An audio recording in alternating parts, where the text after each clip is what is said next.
What if I were to suggest that you play a key role in the awakening world? And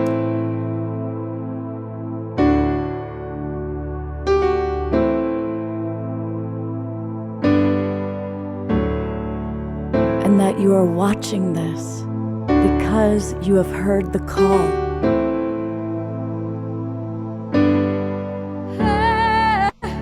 We can start right now by opening our hearts and minds.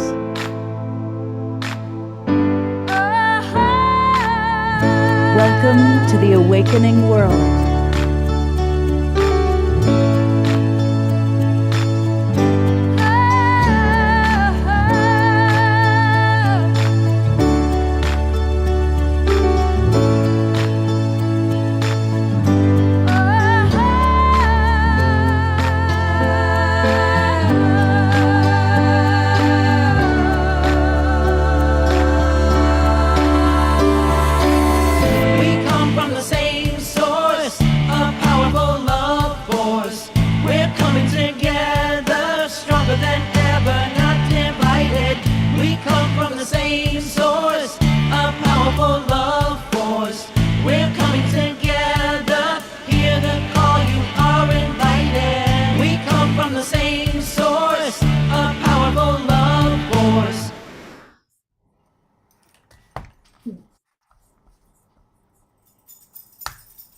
Good evening, everybody, and welcome to the Awakening World. It's a beautiful weekend in which we're going to be really exploring how we can have more intimacy in our lives, deeper connection. And we're going to be looking at how we can have deeper connection to ourselves, to each other, and to whatever you might call divinity or source. You know, if you think about your greatest moments in life, they almost always are moments of deep connection. Lovemaking, connecting with an animal, connecting with nature, connecting with God, whatever you call that, divinity. Those are our greatest moments. And so to this whole weekend, we're looking at what are the obstacles that get in the way of that? What are the ways we can improve our connection to each other, to source, and to ourselves? And I'm really happy because all the people that Trish and I wanted to be on tonight's show said yes. And so we brought back actually three of our favorite presenters and to tell you a little bit more about the theme. And our presenters here is my wonderful colleague and co-host, the lovely Trish Wright. Hi, everyone. Welcome to this Friday night. And I'm so excited about, that I'm just, my driving force is connection. And I've spent my entire life working in ways and developing community and myself in ways to better connection. So I'm delighted to introduce my coach, who really walked me through some just profound, tragic moments in my life. And I'm so grateful for you. Phillippe Lewis has dedicated himself to supporting people in their growth towards sovereignty and creating events and learning environments that invite participants to step into their full sensuality, claim greater power and sovereignty around erotic desires and boundaries. Speak with you. Yeah, it's good to be here. I'd also love to introduce a new friend who I just met this year. And I've been watching you work your magic for a little while now, Ilsa, and I'm incredibly excited about your new project, which I'm not going to blow right now. But if you've been following her, you know. Ilsa Fay is a global women's transformation coach, award-winning filmmaker, creative director, and founder of the Erotic Film Festival. Raised with a deep love of learning and belief in the energetic and subtle realms, as well as the material world, Ilsa continues to blaze as a leader in authentic erotic integration. I'm delighted to have you both here. Yeah, thank you so much, Trish, Scott. Well, I wanted to introduce the next person because she's one of my favorite human beings on the planet. And I'm talking about Viraja Prema. And you may have seen her on this show before or on Facebook. She did a beautiful post just today about motherhood. I loved that post, Viraja. And there's something really beautiful that you're here tonight, kind of wearing your sacred sexuality, uh, inner intimacy coach cap. And I love that you lead a balanced life, and you've also very successfully raised two sons. Um, and there's something beautiful about that balance. So I just want to acknowledge that. Everybody, go to her Facebook page and read her post about motherhood. It's beautiful. Mm. And she has also, in addition to raising a 12-year-old and a 15-year-old, she's helped thousands of clients during the past 30 years. I guess she started when she was 5. Through her love and intimacy coaching and programs. She's a master energy worker, healer, and facilitator, and she has traveled all over the world. We were talking just before the show with Ilsa, and Ilsa's down in Tasmania. And Mirajo says, "Oh yeah, I've hiked all through Tasmania." And I was like, "Wow, I haven't been to Tasmania." So truly a world traveler. I'm going to bring everybody back on. And I'm going to ask, and I haven't prepped anybody with these questions, so there you have it. What is a personal block you've had in your life to intimacy, whether it's with another human being, with yourself, or with Great Spirit? And what is a tool or a practice that either helped you with that block or helps you to manage that block in present time? Okay. Is that question clear to everybody? And I'm going to ask Raja to go first because I know that she's an inner intimacy coach. And I don't know if you're going to talk about inner intimacy, but it kind of starts there. And so if you don't mind, I'm going to put the spotlight on you first, Raja. Mm-hmm. Can you hear me okay? Yes. Yes. Okay, great. Hello, everybody. Good evening. And thank you, Scott, for having us all here. Nice to see you again, Trish. So I would start with answering that question of like what has blocked or challenged my intimacy.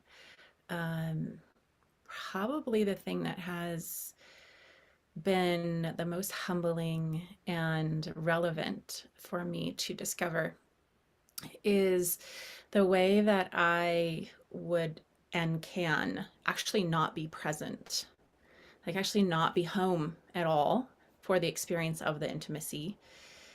And the full embodied, connected, present, aware, conscious, engaged type of intimacy that I'm talking about. So when I talk about like inner intimacy or any type of like intimacy, it's like there, there's the physicality, there's the emotionality, there's where's our mind and what's happening energetically or spiritually in that moment. And I know now that there were many reasons throughout my life and when I was young where it felt too scary to be in my body, where it was the experience of the intimacy wasn't meeting my needs. It was actually the opposite. It was too scary, traumatizing, disconnected, misattuned. So my particular go-to was to go whoop and leave my body, to exit, to escape. And I believe there's intimacy in everything. So one of the places that I'm still working on the embodiment and around it could be around challenging conversations that have to do with money. So like I can go whoop, I can feel myself starting to exit, and then I lose my ground and I lose my power. I lose my ability to connect with what my truth is and also like communicate to the other person or negotiate appropriately.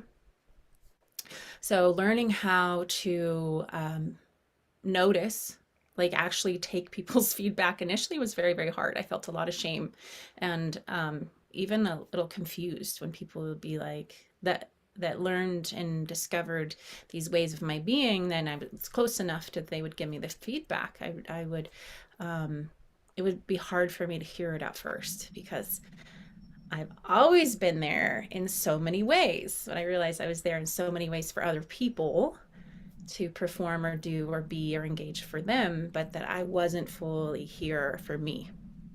So the coming back to me has been a vulnerable process, and it's needed a lot of safe space, a lot of tenderness, a lot of reassurance, and a lot of relearning, like how to relearn and train myself through my body awareness, my breath, my communicating what I'm feeling, discovering what I'm feeling, expressing and moving what I'm feeling, like rediscovering what pleasure is truly for me, not just going along with the motions for somebody else. And what my voices, my thoughts, my needs, my preferences. And it's many, many years ago now that I first started learning about compassionate communication. I think it was in 2000. And that was one of the aha moments. I was like, oh my God, everybody has needs. Like, I can have all of these needs. Everybody can have all of these needs. And then I've grown and expanded those skill sets, and Scott's been amazingly a teammate and helping me, and thank you so many people in that. So finding my way to me to be present for the intimacy has been my pathway to really be engaged in the world in the way that I feel like my soul wants me to be. You're muted. Um, Again, as a mother, most of my friends that are mothers, learning to make your needs a priority and a high enough priority is such a big deal, because there's just this natural primal instinct: take care of the child, take care of the children, take care of the family, give, give, give.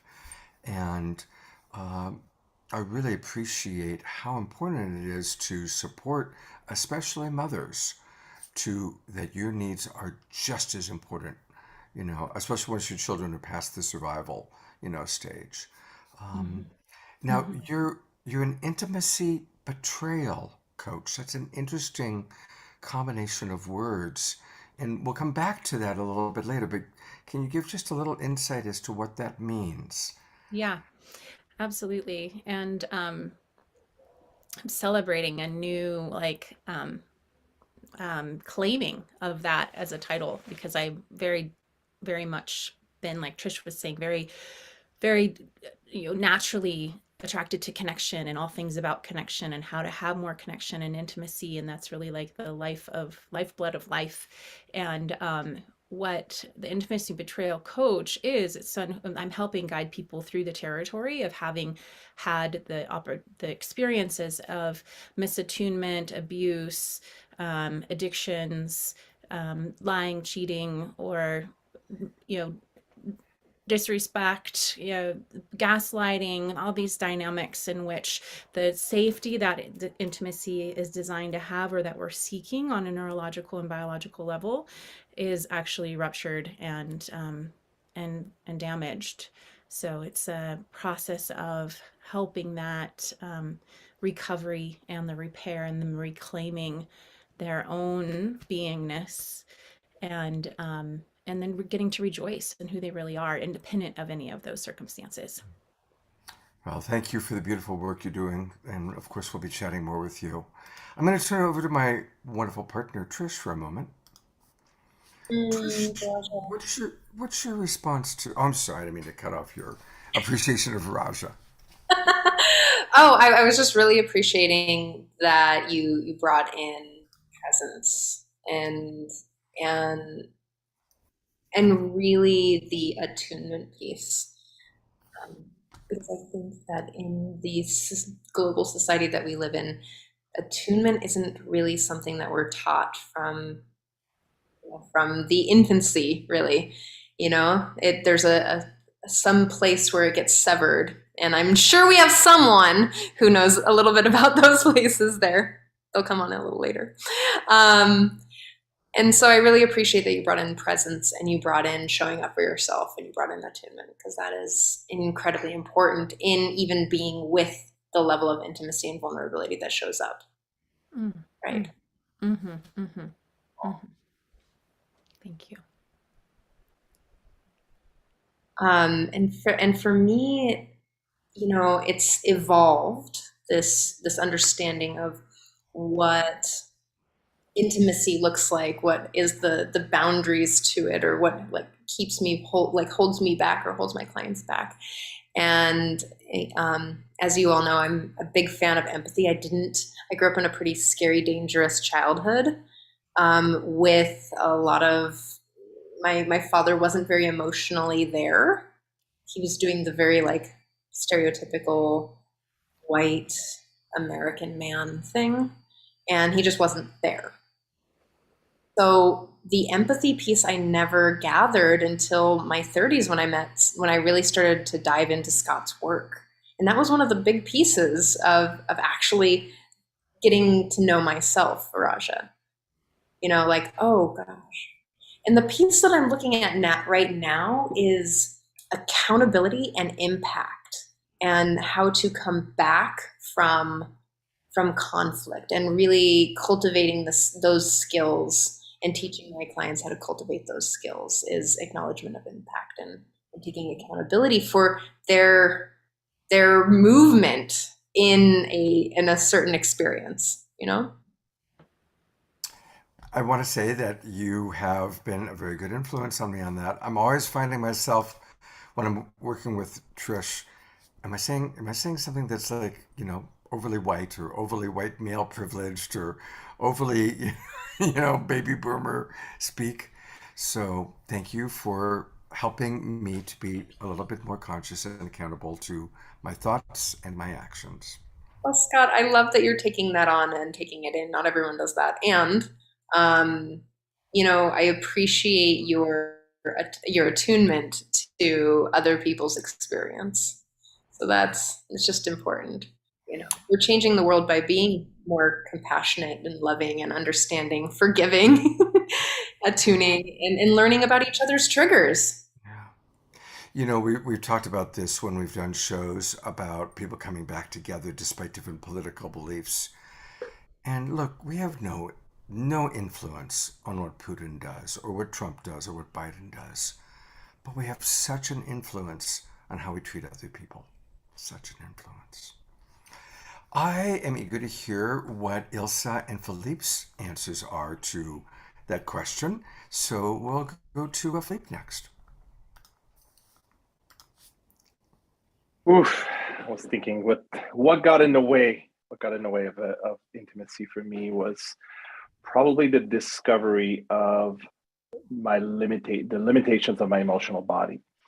The reaching the limits of my emotional body, and discovering that fairly early on. I had a girlfriend who had a lot of trauma, and the way her trauma was being expressed. Eventually, after about 3 years, I found myself waking up one day and everything looked dark.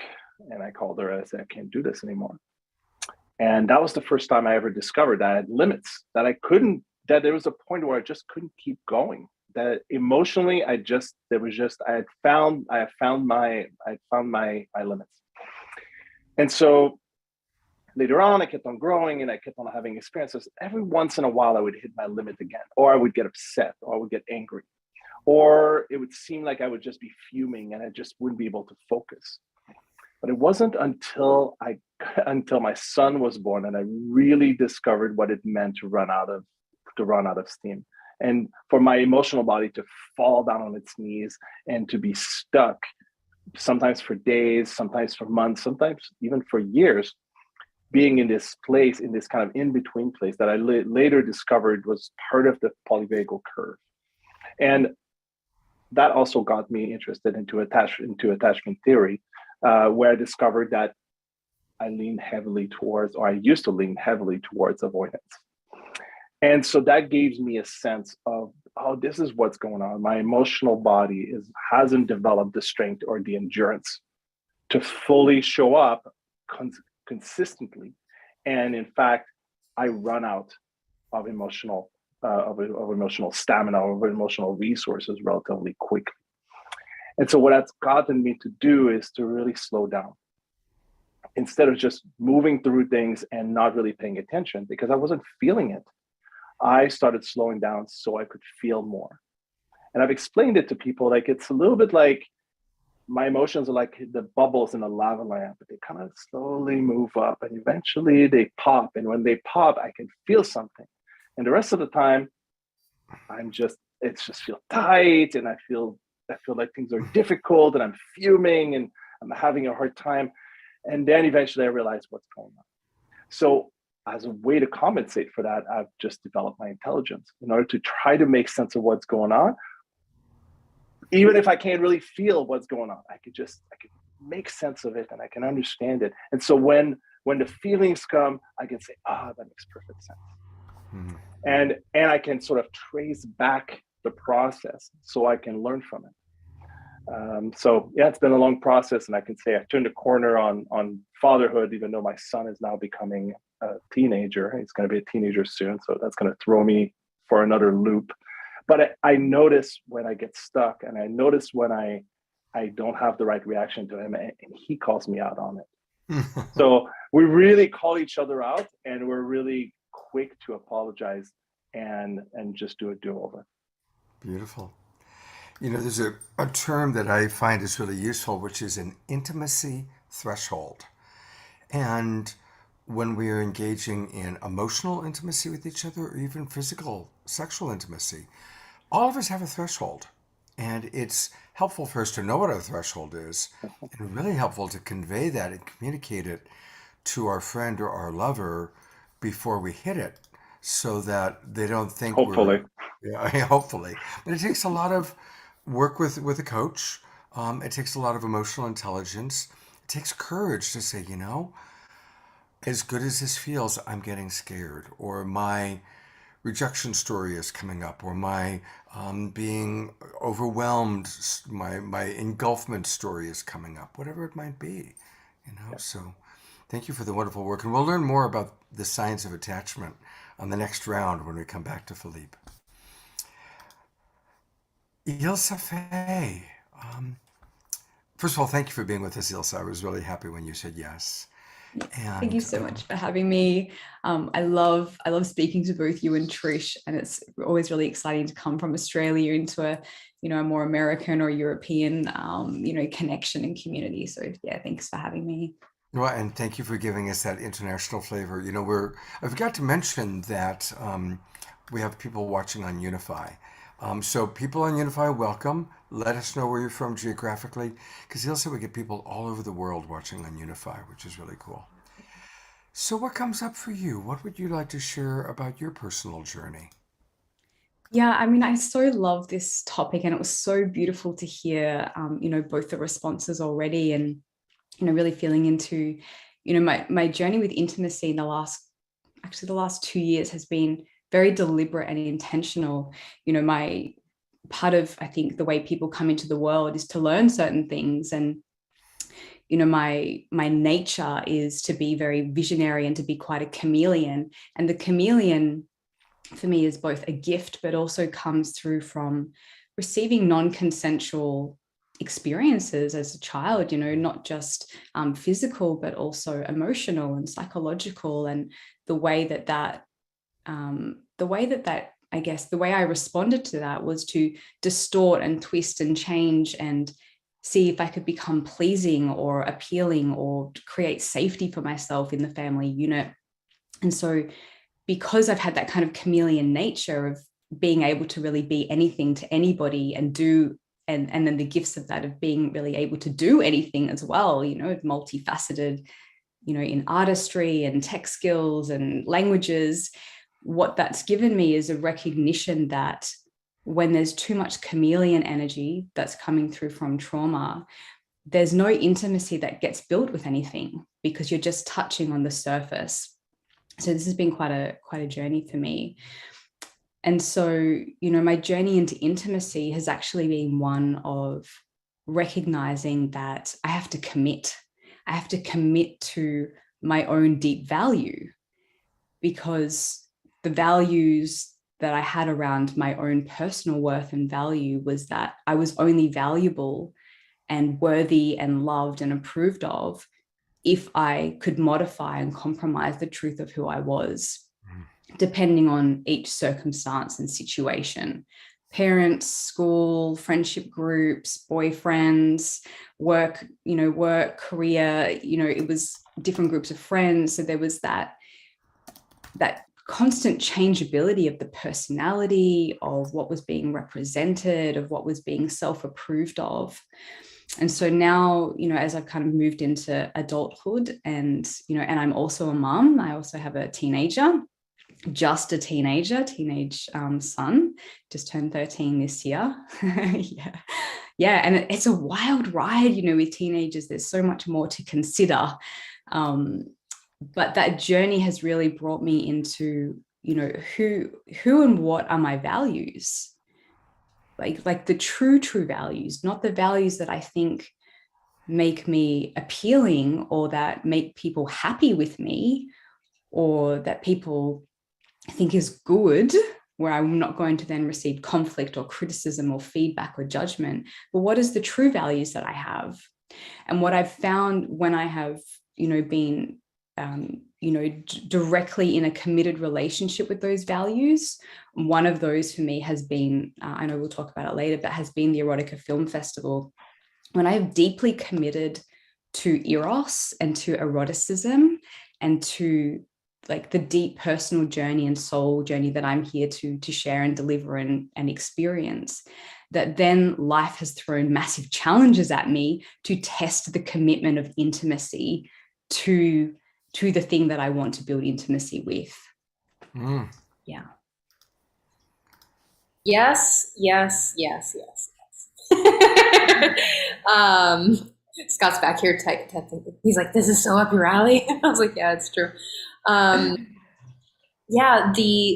So as someone who was considered sort of like a fearful avoidant, moved to more secure, like, don't get me wrong, like I still wobble in the middle somewhere, but in that sense of having this childhood that was scary and having a dad who wasn't there to contort to get needs met. So this is how it starts, is like you get your needs met, right? And you need them to get your needs met for attention and connection and time and even like food and clothing and love and all of those things. And, when you get into that place of actually diving into why I do the things that I do, and then you start to really get into integrity with your value system. And your value system can move and change, right? So what was valid for me 10 years ago isn't as valid as it is today.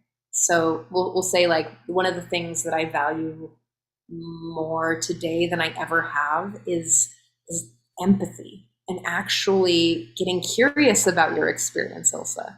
Like that, and I align myself, right, with people who also have that value. Something, so it's getting the intimacy of getting into integrity with who you are. That means like your thoughts, your feelings, your actions, your behaviors, your truth, your values, and moving from that place is so deeply intimate. Thank you for bringing that up. I'm drooling over here, y'all. You guys are great. I'm bringing everybody else up for a minute. As I heard, especially what Ilsa said just now, it reminded me that we really have the challenge of living in a culture that creates completely unrealistic ideas of the opposite sex. Most boys, their sexual experience for the first 5 to 10 years of their life is masturbating to airbrushed pornography, which gives a very, very false idea of what sexuality is, of what a woman is, of what real sex looks like. And likewise, I believe most women grow up with this whole cultural indoctrination of what beauty is and the way they're supposed to look and the way they're supposed to be in order to get their needs met. And all three of you are beautiful women. And I'm sure have gone through that challenge of, well, I can get certain needs met by using my beauty. And then, hey, where's my integrity? Which is part of what I heard Ilsa saying. So next question. what's, as a coach or from your personal life, a way that we can acknowledge cultural indoctrination or a parental, but mostly a cultural indoctrination that's not serving us, that's not life affirming? And how do we shift? And I'll start with my co-pilot, Trish, here. You love me so much. I really do. I hear you loving me in that question. Oh, this is so what I'm doing right now. This is the work that I'm shifting into, helping people see in themselves as well. And I love that, Scott, thank you for bringing up the beauty standard piece, because a lot of our social programming is based in hierarchy and based in the creation of someone or someone's being less than human. And we get to, in this lifetime, be the web, the individual pieces of this web where, like the connection points to actually bring up and change and shift and work together to humanize each other. So one of the things that, I'm definitely researching a lot of how white supremacy hurts the white man in general, and how one of the things that I have deep compassion for right now is the mold that I'm saying that if this person wants to follow the social programmed rules, that they will follow these sort of things. I'm not saying like everyone participates in this, but that there's this, that generically they're taught not to empathize, they're taught not to attune, they're taught not to feel their feelings.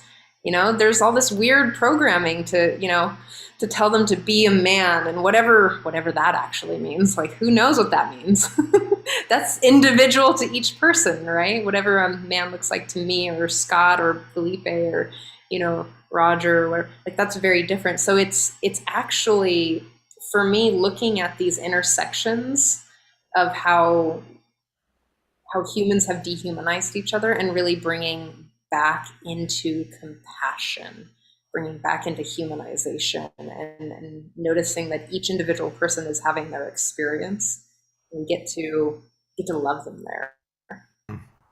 Beautiful.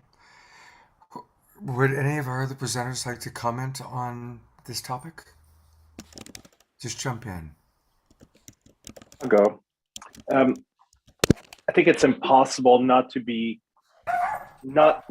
faced both with conformity and individuality. I think that every human's lived experience includes encountering conformity or narratives or things that lack nuance, because how these sort of packaged, themed ways of being, or roles, or identities are inherently used to bring people together as groups. And they give people a sense of, are you with me or are you not with me? Are you like me or are you not like me? To create a sense of safety for the people who are like you, and to sort of protect from those people who are not like you, because if you encounter them too much, it has a dismantling effect.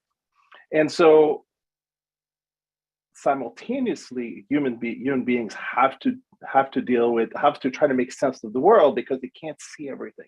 So there's also this tendency to simplify and to remove the nuances, because, well, first of all, you don't know. Like, we don't know what people are made of in this group, or even if we know each other. Like, even if you know the person that you're with, your lover, your partner, you've known them for 20 years, you still don't know things about them. And so to discover individuality requires an energy, and it requires time, and it requires attention. And its attention is something that we only have a little bit of. And we're discovering how less and less we have of it, because of all the notifications and all the social media and the 8 different communication apps that we have on our phones, and all the other apps that are trying to get our attention. So to get into the nuances, it's difficult to really find the individuality that allows us to connect deeply with each person that we love. And the number of people that we love is growing every day. It's extremely difficult to not be finding ourselves in between this kind of conformity, not just because of wanting to belong or wanting to know who and what we belong to, but also wanting to understand who are our friends, who are not our friends, but also trying to understand what's the world made of. And so as we start, there's a great book called Zen and the Art of Motorcycle Maintenance that speaks of this sort of like trying to name and divide and name and divide and name and divide, but it's also, there's a loss there. There's a loss of the essence of something. And so we're faced with this lack of nuance that allows us to understand the world, but grossly. And then there's simultaneously a desire to go deeper into the what I would call the soul of each being and each human, and to be able to divide our attention between the two. I think it's an impossible task, and I think we do a great job as humans. And I don't think it will ever stop. I don't think there will ever be a moment where there will not be narratives and will not be identities that are erasive, as well as giving us something to belong to. Mm. Thank you for that. You're getting twinkles you're getting Trish Trinkles. Trishkles. Just made up a new word there.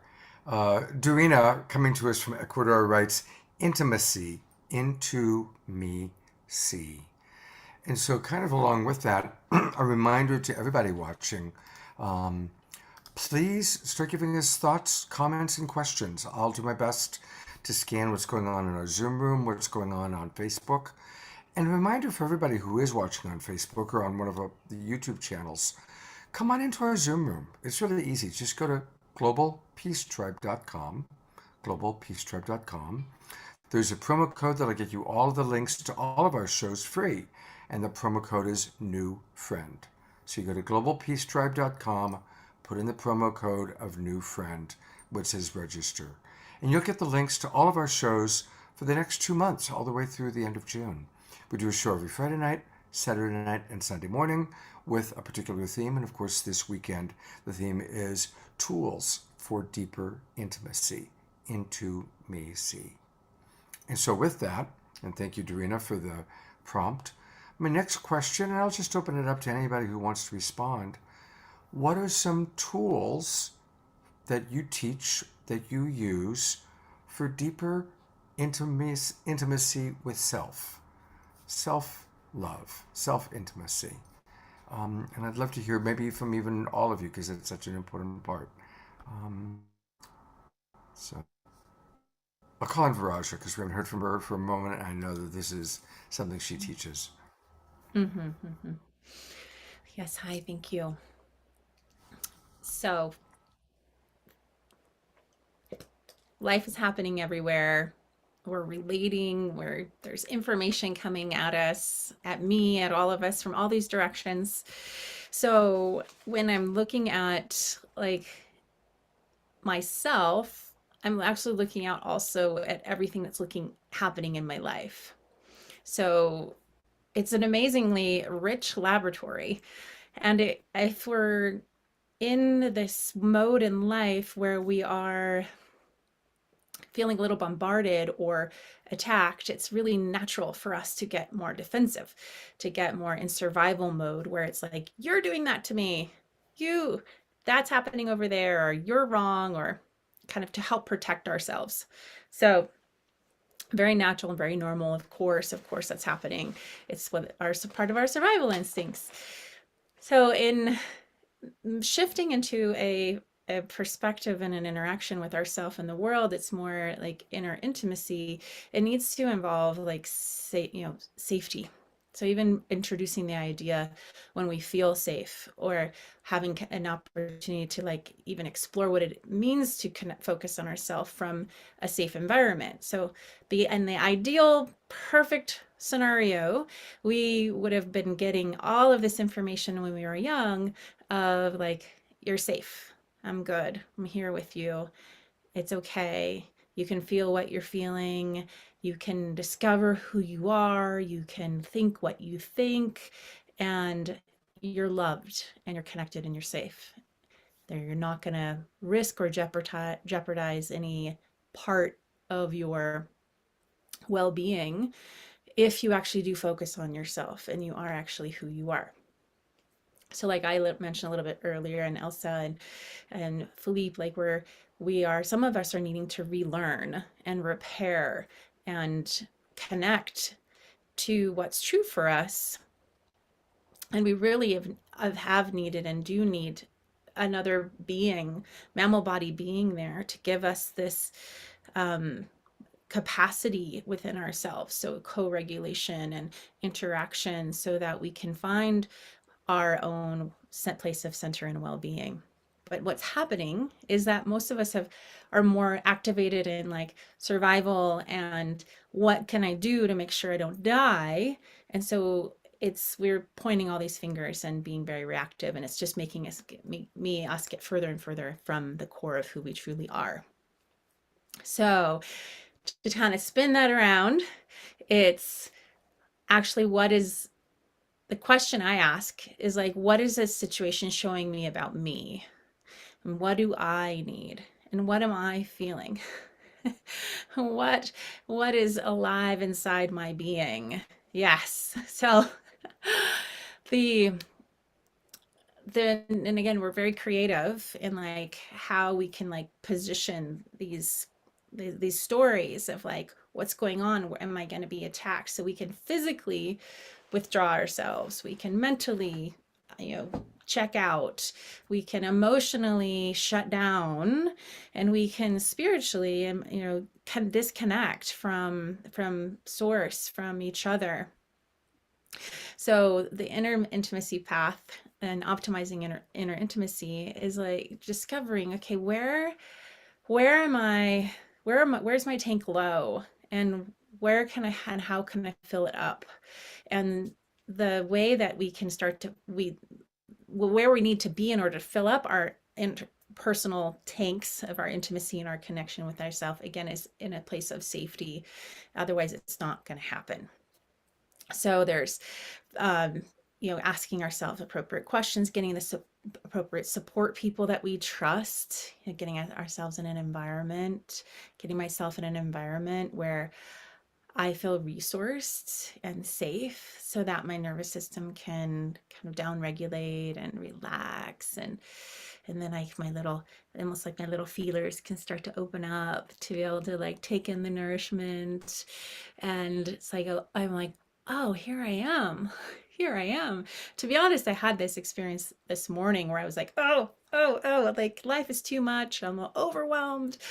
And I, just grabbed my shoes and went out the door and went for a walk. And the walk happened to be along this path with this beautiful little creek that's flowing now this time of year, and the birds all around. And I sat down by a waterfall and took some breaths, and I was like, oh, okay, I'm okay. Like, I'm connected.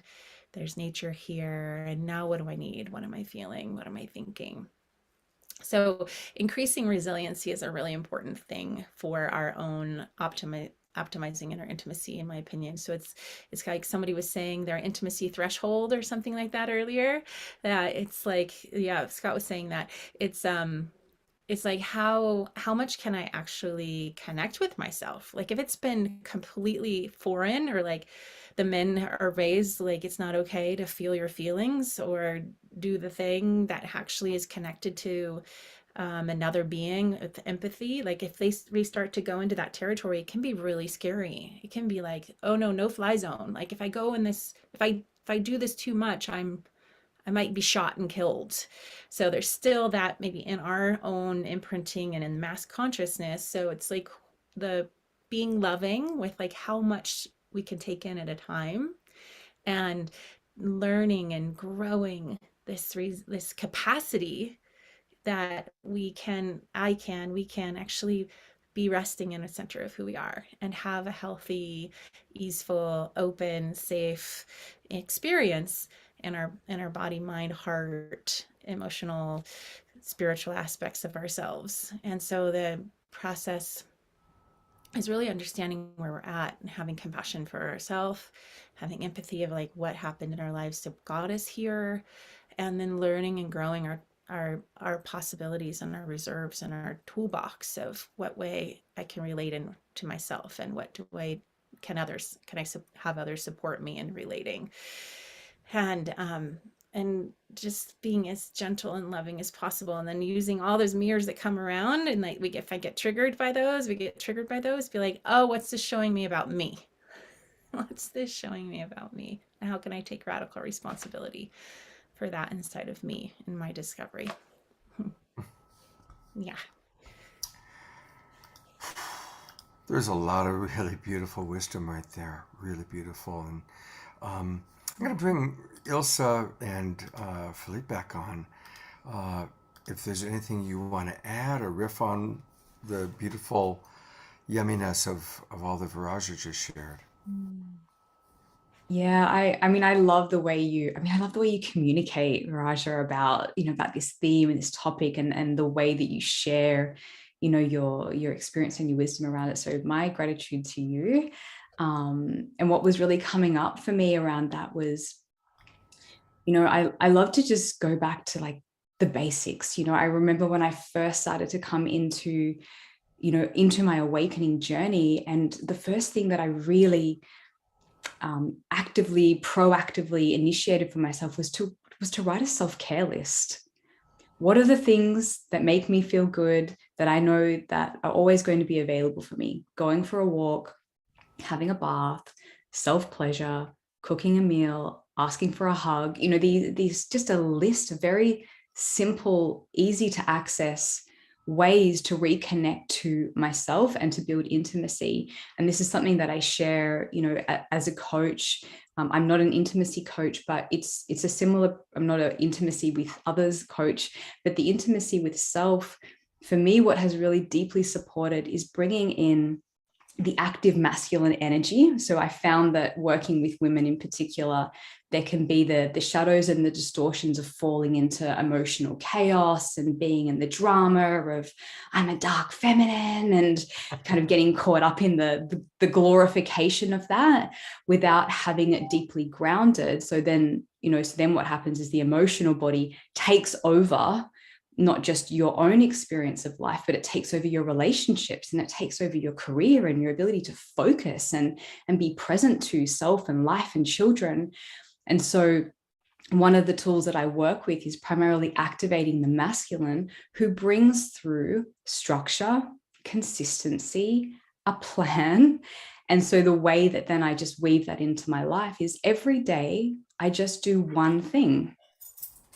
It's just, and it's a non-negotiable. Every day I do one beautiful thing, even if that's just, I have a really long shower, or I take that extra 15 minutes to put my makeup on, or I put on a great pair of shoes. It doesn't have to be always a 2-hour process of spiritual catharsis or, or intimacy or dialogues. It can be something so simple and so pleasurable that is constantly reaffirming the value that you have for yourself and staying in integrity with that. And that's a really key aspect of being a mom or being a parent of anybody, as well as, working effectively and having a great relationship and being deeply attuned and of high standards of value within yourself. So that's the way that I work with it. Beautiful. Yeah. I love this so much. It just makes me excited to talk about connection and intimacy. My fastest trick is, and you all can play with me, is just to ask not just how someone's doing, but what does it feel like, sensation and emotion in your body. Can you give me a snapshot of a sensation, physical sensation, or an emotion that's arising for you? And when shared together, like, can I play with you, Ilsa, for a second? Yeah. So if I'm like, oh, what does this moment feel like for you? What is an emotion or a sensation that is happening in your body right now? I have excitement through through the back of my sacral. What does that feel like? What does excitement It feels like tingles and vibrations.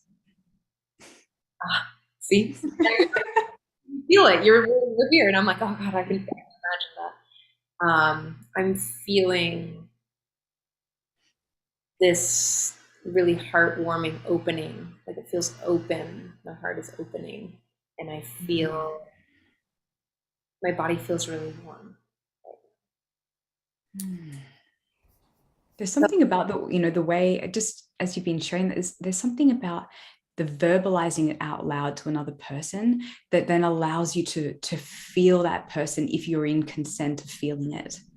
Because I also felt the heart expansion, I felt the warmth, and it's so beautiful to feel you in that way, across the globe through a screen. Yeah. And what the thing about it is not going into story. Like it's not about asking what you're feeling or what you're actually doing in the world. It's actually dropping you into this present moment to connect my body to your body. Beautiful tool. I love that. And it's really quick. So anytime I get in connection with another person who I do have consent with to do that, it's just that moment. It's like, hey, do you want to drop in with me? So thank you for playing. Pleasure.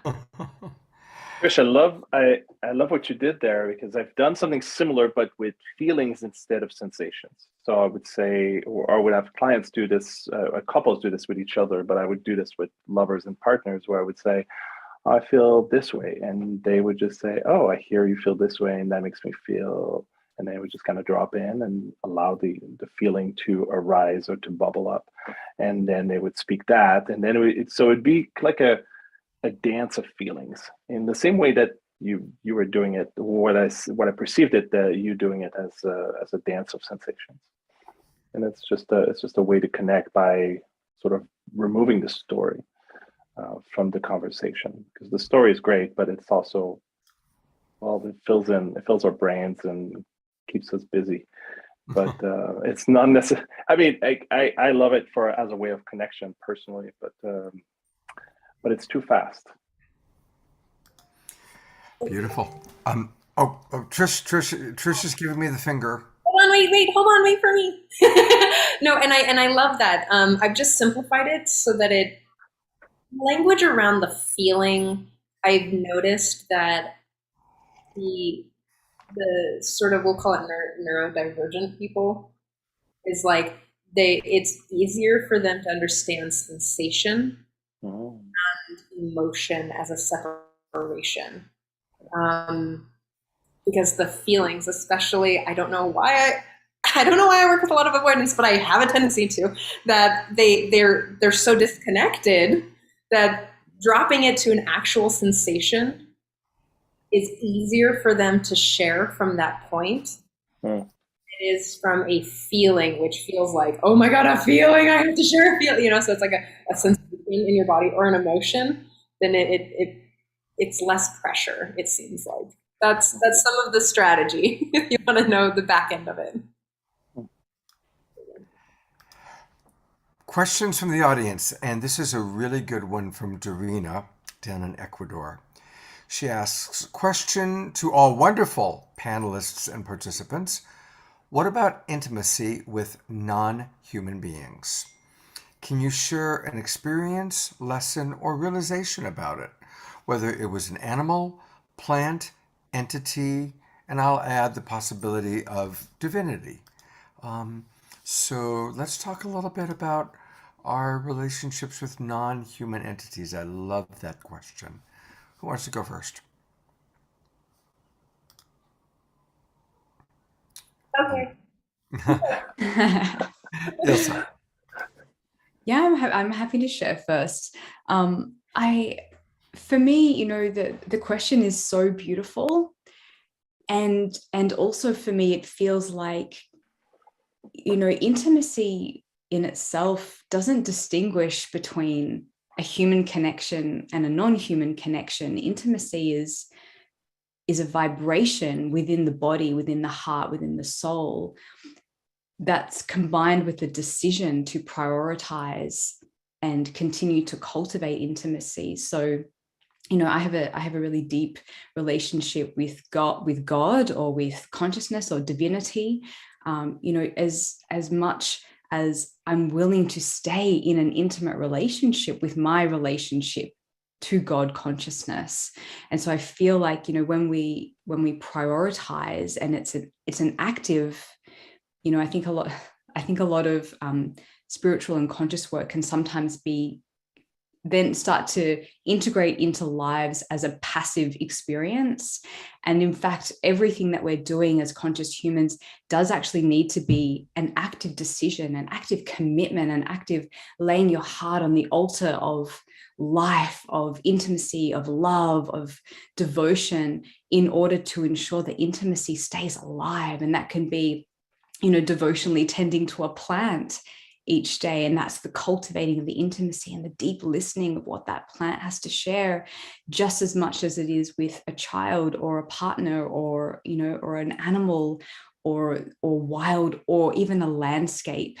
Since I moved down to the south of Australia, which is called Tasmania, and it's very mountainous here. It's beautiful. And what called me here was the mountains. I actually needed to come here and have an intimate relationship with the landscape, because it had gifts to share with me and things to teach me and share, and I had things for it as well. So I think that, when you're looking at intimacy per se, it's really about your commitment and your willingness to lay your heart on the line for what you want intimacy with. Beautiful. I'm so glad that you expressed all that, because it is so important for us to have a real relationship to, I like to imagine it as Divine Mother. I'm kind of adding everybody here. And for myself, I've been single for the last 2.5 years. And on the one hand, I've cultivated so many deeper friendships online, but a lot of my intimacy needs have been met through my connection to nature. And it's so important for us to cultivate that. So, who else would like to respond to Doreena's wonderful question? Okay, you're up, Phillippe. Everything I learned about touch, I learned from my cat. She was a Persian kitty, and she had just been shipped to me from my ex-girlfriend right after I'd moved to California. And next thing I know, I've got this cat who would not let me touch her. And over a period of months, I learned to touch her. And then I realized she never said a word. And then that made me realize that she had taught me everything I needed to know through her own way of touching me back, or the way that she would move her body. And that got me to rediscover my body in a whole new way, through the somatic lens, through the primal lens. And then eventually that got me back through the emotional, to the lens of the emotional body. But just to connect deeply with an animal, and for me it's always been cats, really got me to understand that there is a language there that is older than we are as humans. It's as old as we've been animals, which is before being humans. It's as old as the mammalian brain, and the fact that we have mirror neurons. And this is why we relate so well with pets. It's because they have mirror neurons as well. And so we connect with them. We don't know what it means to them, and they don't know what it means to us, but somehow we connect. And so connecting at a somatic and primal level has been sort of my saving grace, sort of this rediscovery of who I really am, beyond being a man or a human or a father or a partner. So that's the lesson that I've gained from that, is there are things happening inside of me that allows me to connect to the world and to nature and to other animals that goes way beyond my capacity to even perceive it at a conscious level. Beautiful. I'm going to read a response from the audience. Sarah writes, when I visited Sequoia National Park, I stood next to a monarch sequoia tree and placed my hands on the bark. I felt so small and so safe at the same time. The energy is something I will always remember. That's beautiful. Thank you for sharing that. And I do want to get more responses. Anna Ohm is asking for a prayer request for her puppy, little Arnold. He's not eaten for 2 days now, so maximum grace for little Arnold. puppy of our own. Viraja, we haven't heard from you for a bit.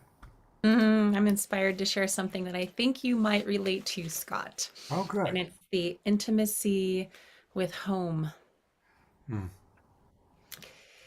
Yeah, Scott and I are both in a transition portal of leaving our home sanctuaries. And I had one recently also with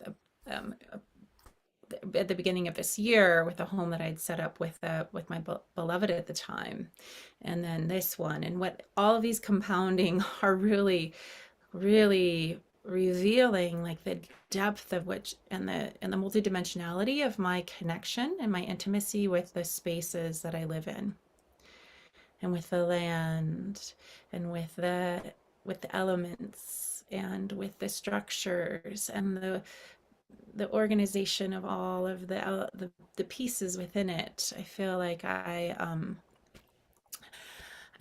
going back lifetimes, even if anyone can relate to like being a temple keeper, and the intimacy of the cultivation of the energy and the portal, if you will, of the space. And I've also been experiencing a lot of grief, to be honest, because like it's the when needing to shift out of those places that I've gone so deep with, it's a big surrender, and a big surrender and letting go of something that's a very, very, very deeply sacred and special to me. And I feel like I'm getting layers of more understanding, and maybe also processing some of the lifetimes in which, or times, and even this lifetime of needing to leave a space and a home that I fell in love with, to be honest, and was sharing love and generating energy. And as Ilsa was saying, like I'm really co-creating and committed and in this exchange, and then it shifts, and and it's hard, especially when it's not my first choice, or not my choice in the matter. So yeah, thanks, Trish. Yeah, tender heart for me right now. Yeah, I'm leaving my home the end of this month, and Scott is leaving his home this weekend. Yeah, so yeah. Yeah. I'd love to share a little bit about grief. Well, two things. I love that you talked about cats, Phillippe, because the most intimate connection that I have is with Mr. Winston Wolfe, and like sometimes he'll hug me, and I'm like, how do you know that I need you right now? And then there's something that you taught me, Phillippe. That I'm going to butcher the saying, but how it lives in my head is betrayal is the most intimate that we can be with another person. And grief is the most, how I've understood it recently, is grief is the most intimate that I can be with myself. And Absolutely. it's been, and just sort of like this entire year had this theme of grief for me that transitions outside of my control, right? so really being in the let go for me. So some of the posts that I just brought up, that I just posted like 2 or 3 days ago, was that grief brings me clarity. It brings me the closest to my heart and my desires, and we'll call it the shadow or the darkness, or places that I don't normally touch. And I'm so deeply intimate because I don't get to talk about vulnerability in myself. Oh, it's been wild and juicy. Trish, your audio is coming in and out, to be honest. It's kind of coming in and out. It's not consistent. And we want to have the complete Trish experience. Could you repeat just how you opened grief is and fill in the blank? Because your audio went out. It's kind of like, and the winning lottery numbers are and 31. It's like, So grief is the most intimate that I can be with myself. That it's the place where I have the vulnerability of the loss that I feel, the vulnerability of which I don't normally touch. Like there's places of sadness and let go and even anger and fury that I don't normally touch. Like that is literally the most intimate I've ever been with myself, is to be with the level of discomfort that this brings up. Go read my post. I clarified it like ghee. I did some work on that post so that I could share. It's just deeply intimate to be in Send there. the link. I want to read that. I want to read it. Okay. Good stuff. And I want to add to that grief is a process of integration. So the more you do it, the closer you are to yourself, or the more yourself you are, because you're bringing more pieces that otherwise were not integrated. So there's more of you the more you grieve. There's a lot of me.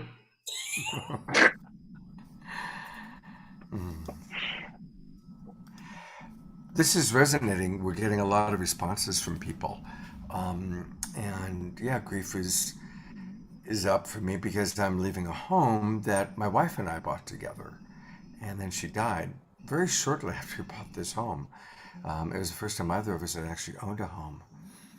And so a lot of thoughts are coming up about her. And a word that I find really valuable that helps me with the mourning process. And my wife died a long time ago now.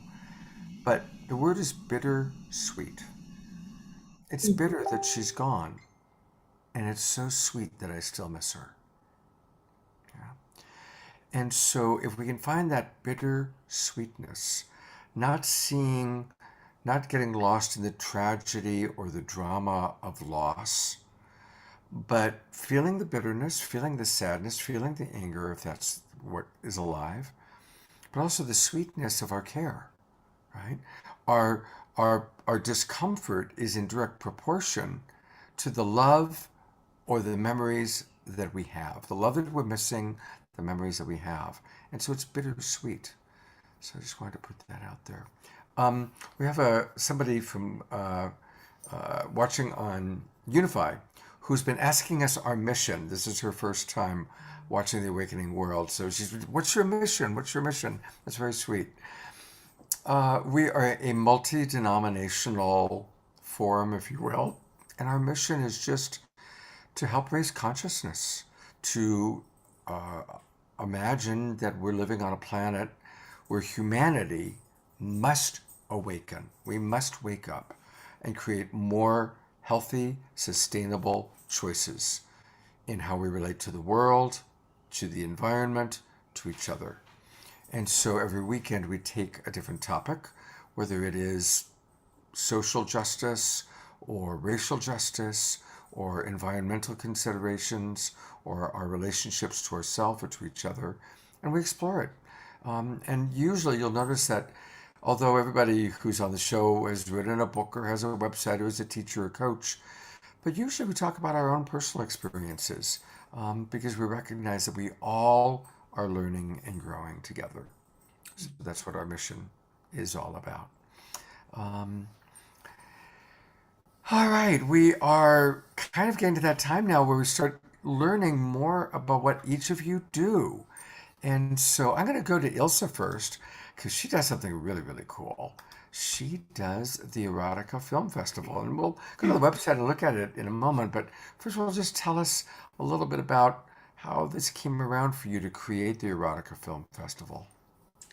Yeah, well, gosh. So Erotica actually started in Melbourne, in Australia, as a one night only experiential boutique performance art night. And the founding premise of it is Eros, not so much the Eros of sex and sexuality, but the Eros of the primordial life force of chaos. So it's energy. And so the way that we operated Erotica was to bring through, the performance arts, to bring through eroticism, to bring through sensuality, not just in performance, but in guided processes. We did orgasmic chanting. It was like a real collective piece of interaction. And then, of course, global events happened and we couldn't really meet in person so much anymore. And so what came through kind of through the erotica process for me was that actually it incredibly was quite destructive around my parenting because of the lack of understanding of what erotica was and what it was teaching and celebrating. I received quite a lot of projection around doing things that were inappropriate as a mum. And so I had some kind of custodial issues around that. And it really prompted me to, to decide, what do I truly value in terms of what's really important to me? And so erotica is so deeply important because, my son at the time that erotica was first birthed was, in his kind of childhood. And it got me thinking, oh my gosh, my son is going to be in puberty soon. And oh my gosh, this massive realization, pornography is like the number one teacher for children, for young adults, for mature adults, of what sex looks like, what intimacy looks like, what connection looks like, how to do the sex act, how to connect and touch other people. As well as the, aggression and the violence and just, the disconnect between people through mainstream pornography.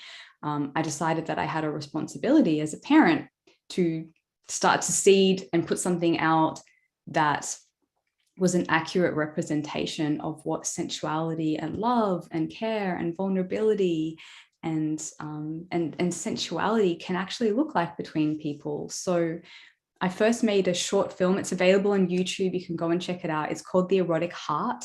And that was the first seeding of what was going to come with erotica. So erotica is now an online global film festival that both welcomes in everyday people who want to express and share their unique body, their gender, their sensuality, their expression, whatever that looks like, and have it witnessed and celebrated and shared through our film festival, as well as we also bring through, professional and professional filmmakers who are making more feminine eros focused sensual erotica.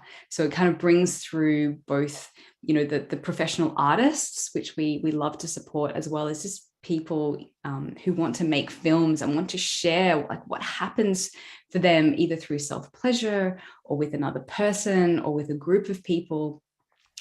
So it's really beautiful. And I'm so excited this year. You can see, up in the top right-hand side, differently abled. And this is the first time we've had this category. And it's actually came about because last year, a really beautiful person came to the film festival, loved what they saw, and then realized that there was no bodies that represented what their body was. And so they messaged me on Facebook and they told me about that. And they said, can they make a film? And I said, well, of course, absolutely. And they made a film and they submitted it and it was accepted. And it is absolutely gorgeous. And it showcases, what intimacy looks like beyond white, kind of Caucasian women between 20 and 30 with a slightly older guy, which is a lot of what we see kind of mainstream. Yeah, so we're really welcoming in a greater diversity this year through, through gender, through race, through body types, through expressions. There is some explicit content, but most of it is sensual or art.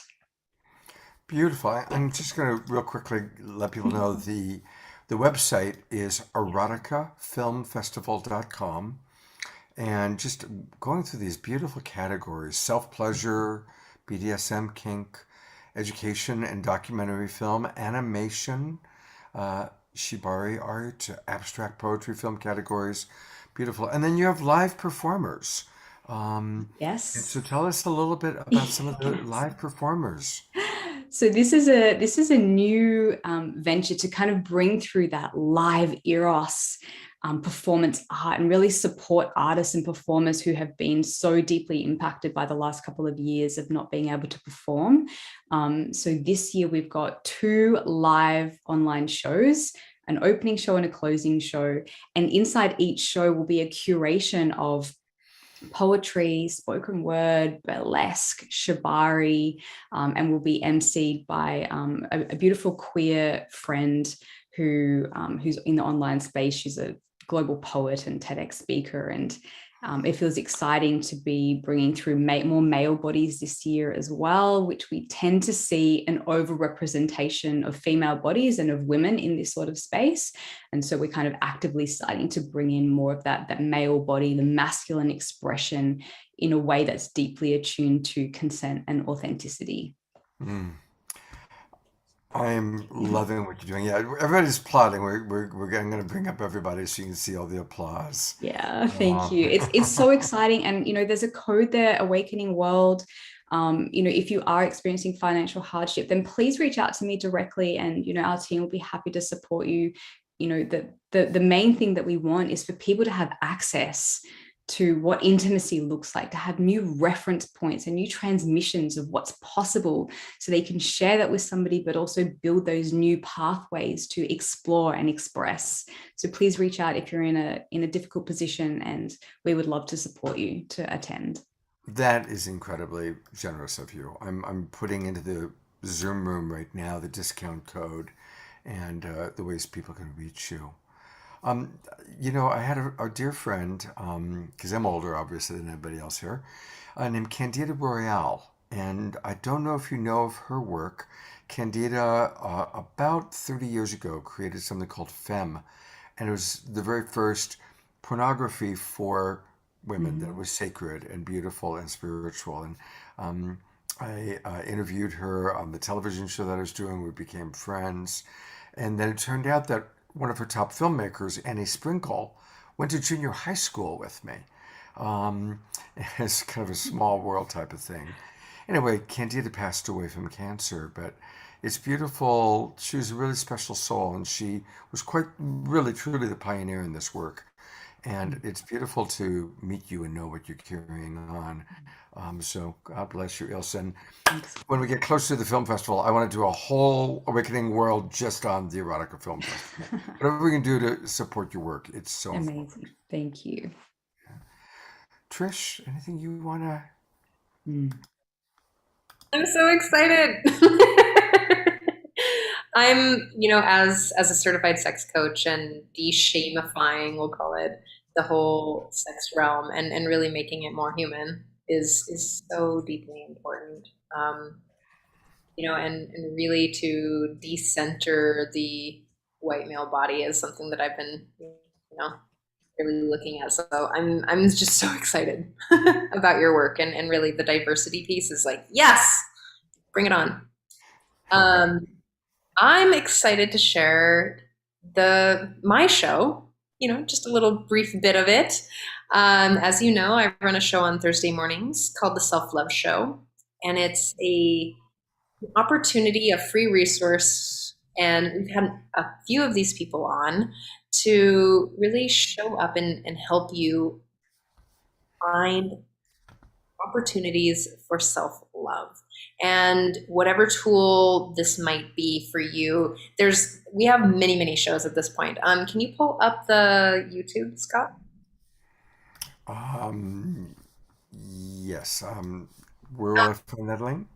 Yeah, we're really committed to offering free resources to anybody who wants that, because we know that not everyone can afford coaching and not everyone can afford therapy. So, find Phillippe on the Self-Love Show. He has a fantastic show. And Scott Katamas is on there. And I have yet to rope these beautiful women in yet, but we're hopeful. So if you can and you want to just share some of those, there's lots going on here. And there it is. You just go to YouTube and put in the Self-Love Show. And that's where you can watch all the previous episodes she's done. And some of these people are amazing. Also, I just want to acknowledge your partner in this, Dawn Light, who does a great job. This was a woman that I referred to you, Khadija, and she's great. And each one of these people, yeah, Sean Rhee has been on our show here. So, Self Love Show, YouTube channel. And thank you for all that you do to make those shows happen every week, Trish. Thank you. It's my volunteer work of love. Let's hear from Phillippe Lewis about what he's doing in the world. Phillippe, tell us about your work as a coach and as a teacher. Well, actually, I wanted to speak of my volunteer. Just following Trish, I want to speak of my volunteer work in this world, because I think it's the most impactful. It's really great to be coaching people one on one and really enjoy it. But my passion is to speak to many, is to engage with many, and in the way that it creates community, in the way that it creates groups, in the way that it creates people who get to see each other and engage with each other. So a while back, I've been mentioning that I like to geek out on attachment theory. And so 4 years ago, I created a group called the Attachment Community. And it's now grown to about almost 10,000 people. And we've just had to stop people from coming in because things were getting out of hand. So you can imagine 9,500 people who are, many of them are insecure, trying to engage with each other. And that could be explosive, but we've managed to create a very supportive and safe group. And people every week, every day, people come to us and say, this is the most useful group I found. This is the most useful group on Facebook that I'm on. It's the most supportive. It's the most resourceful. I get to just speak up about my attachment issues or my attachment challenges. And there's always somebody who's got something to say, to be supportive.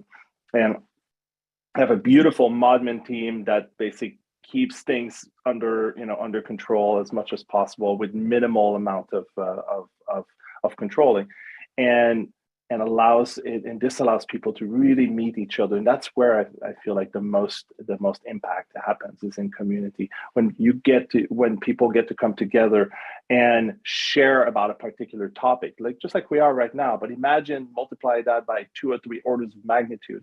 What's possible?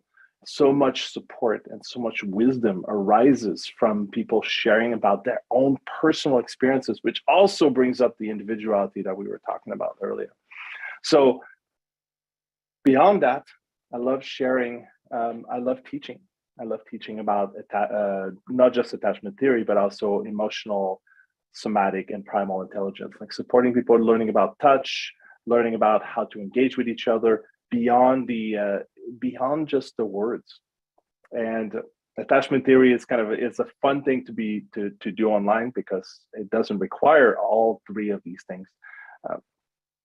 But it's really when people come together and put their bodies together, whether just to be in front of each other or together in touch, that I think we get to learn how to develop our nervous system, towards greater security.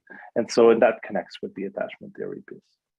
So that's my passion, is to bring people to a greater understanding of their nervous system, of their patterns, and so that they get to enjoy their life just a little bit more every day, because the compulsion of reacting to their environment is no longer there, or they have much more control, or much more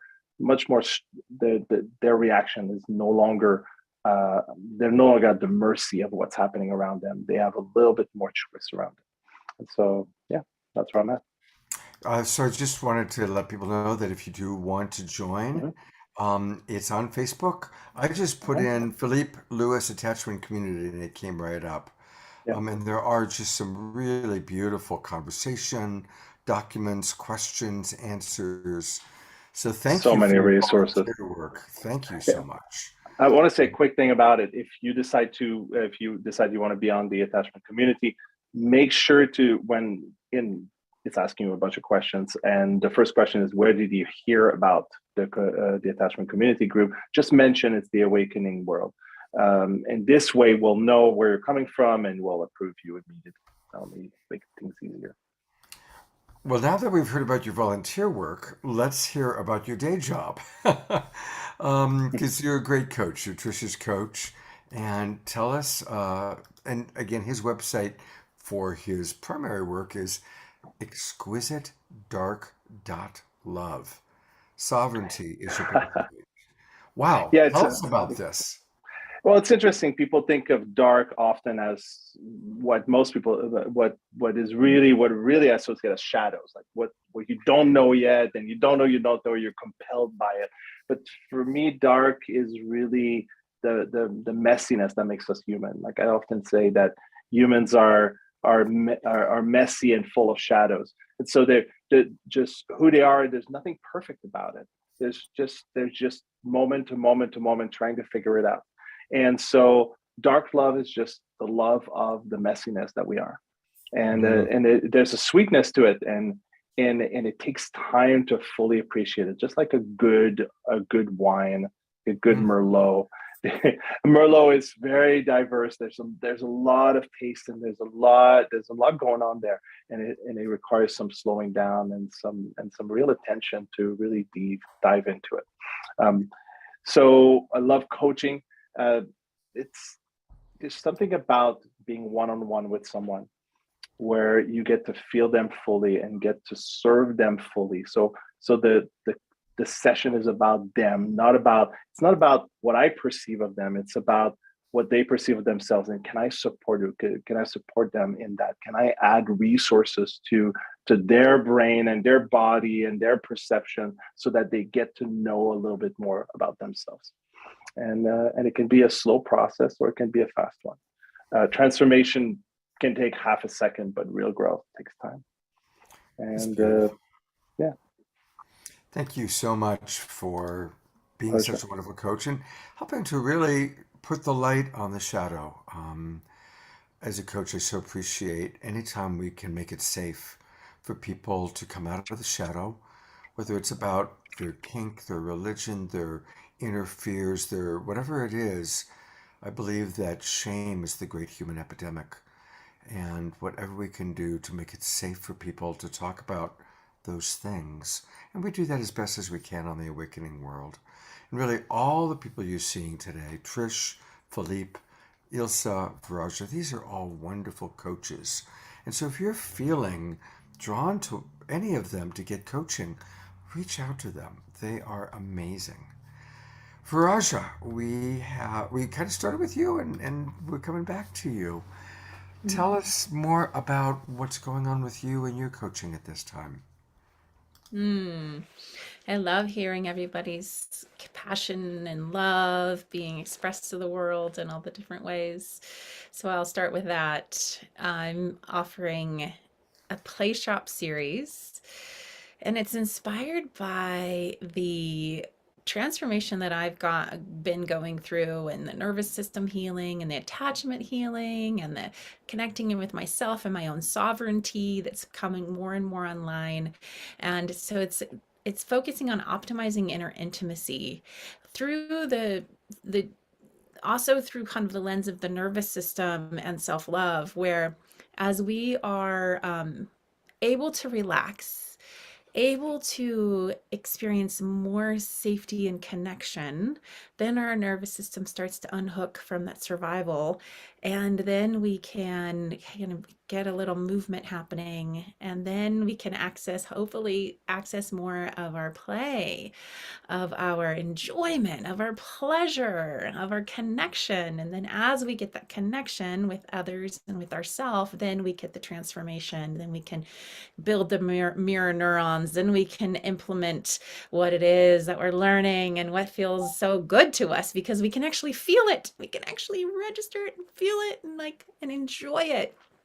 So it's been really fun to do these play shops. It's like we're creating a new playground, the one that's beyond the trauma, the imprints, the past programming, the limitations, the fears, and really collect the parts that haven't had this opportunity to really be embraced and shown and healed and have fun. So it's a play shop series. You're welcome to opt in, anyone that's on here or anyone else, and you can get the recordings from the prior ones and participate live on the Zoom play shop playground with us. And I think I'm really wanting just to celebrate with some of my peers in the community too. It's like I have worked so hard in the hard that makes that I'm like, oh, it's okay to have some fun. And of course, like I am a shadow, like stalker, edge seeker. Like I go for it. I have no, like, bring it on.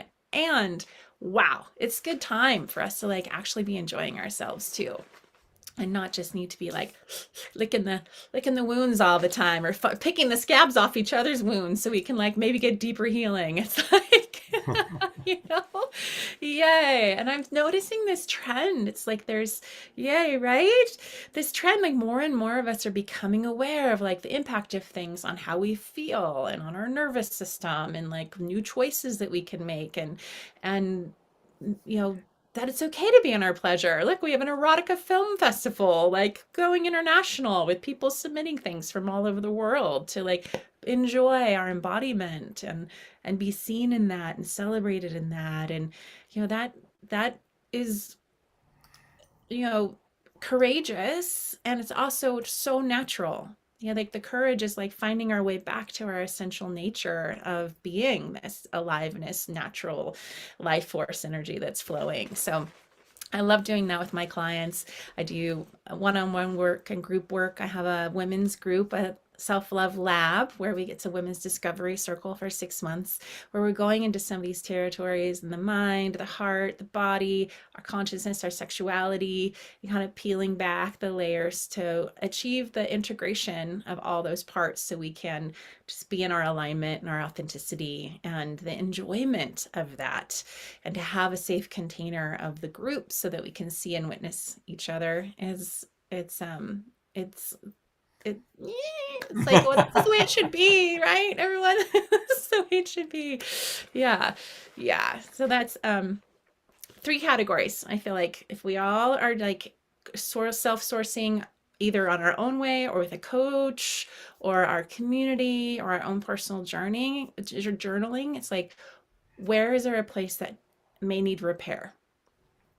And don't get just stuck there, like that thing of like I have done so many times. I was just referring, like, we can go in the pack and like clean stuff up, we need to do that, but then it's like, where can we reclaim? Like once we repair, now we have like a more cohesive capacity in our beingness to like reclaim our energy, reclaim our truth, reclaim our essence, reclaim our our knowing. And then the last one, this is the part we're talking about, is like rejoicing. Like, let's rejoice and have the celebration and have the fun and have the play, and like up level the joy factor on our lives and on the planet, and be that beacon out in the world. So that's the work. That's the body of my work these days. It's beautiful, beautiful. You know, in all that, I didn't get a chance to actually give the name of your website, and it's so what who you are, Viraja. Her actual URL is receivemorelove.com. So I want to encourage everybody, let's all go to receivemorelove.com. Let's practice giving more love. And really, that's what we're seeing, you know, whether it's through Ilsa's coaching and her film festival, Trish's self-love show, Phillippe's commitment to helping people understand the science of attachment. These are all, and that's what the theme of our show is. You know, the question is, what is our mission? Our mission is to receive more love. You know, it really is. So I love that's the name of your website. Thank you. This was Okay. a very quick 95 minutes. I really admire each and every one of you. Thank you for the work you're doing in the world. And yes to more joy, yes to more pleasure. I had David Premal was on our show about 6 weeks ago, and it was shortly after the invasion of Ukraine. And they're traveling, they're in the middle of a world tour. And she said, you know, wherever we're going, people are asking, is it okay to have joy? Knowing that there's all this suffering in the world, knowing that this is happening, can we still feel joy? And she brought it up and talked about it. And I just want to remind what the Buddha said, always take the middle road. I always take the middle road. Take time to mourn and to grieve and to feel the pain of the world or of your life, and take time to be joyful and to enjoy the pleasure as well. And notice, wow, am I hanging out a little too much on the grieving side and swimming in the, the constant pool of pain? Or am I kind of spiritually bypassing that part of my life and just focusing on the pleasure? So may we all support each other to find that balance, that middle road that the Buddha spoke of. Well, this is, There's a finger. Trish is giving me the finger. I'm getting the finger again. So you always do this. You always shut it off before we can say thank you, Scott, for all of your commitment to love and to compassion. You put in a lot of time and a lot of energy and a lot of effort to make these shows and support communities of people, not only to be seen, but to get their message out, to have people come in to get support. So I just let's give a big love and twinkle to Scott. I appreciate that. And it is true. A lot does go into putting these shows together. And it's my joy and it's my service for sure. So thank you. And speaking of all these shows, thank you, Trish. I love you too. Speaking of these shows, this is, of course, the first night of our weekend of Awakening World. And we have some really wonderful guests coming tomorrow night and then on Sunday morning. So just a reminder, if you're enjoying this theme, please come back again tomorrow night. And we actually have a really special early Zoom room show tomorrow. One of the students of the Twin Ray is going to do a KES healing experience for people. And then we've got Om Heals. That's Jennifer Hill's organization. And some of her best healers coming on. And so we're going to get more healing experiences and tools and wonderful music. Tatiana Speed is coming back, and her mother, who it turns out is an incredible concerto pianist, is going to come back and play piano. And we're going to have Omashar. Omashar will be playing music again tomorrow night. So we're excited about that. And then on Sunday, Jonathan and Heike Hudson, they're a beautiful couple that do powerful work, profound work, helping people to really change their emotional resonance and heal deep wounds and come back into real homeostasis with life, are going to be with us. And the beautiful Josiane Bonte is going to be back. She's an incredible therapist and healer specializing in racial and sexual wounding. And so we're going to go deep throughout the weekend. So do join us. Thank you again, Trish, and beautiful Viraja and Ilsa, and beautiful Phillippe. I don't want to just say beautiful about the women. Trish is helping me with that. Good with that. And Phillippe, you are very beautiful. So, all right.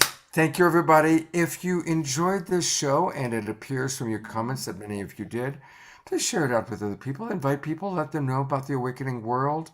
Send them to the globalpeacetribe.com. And we look forward to seeing all of you, hopefully tomorrow night or later this weekend. Take care, everybody. Have a beautiful evening.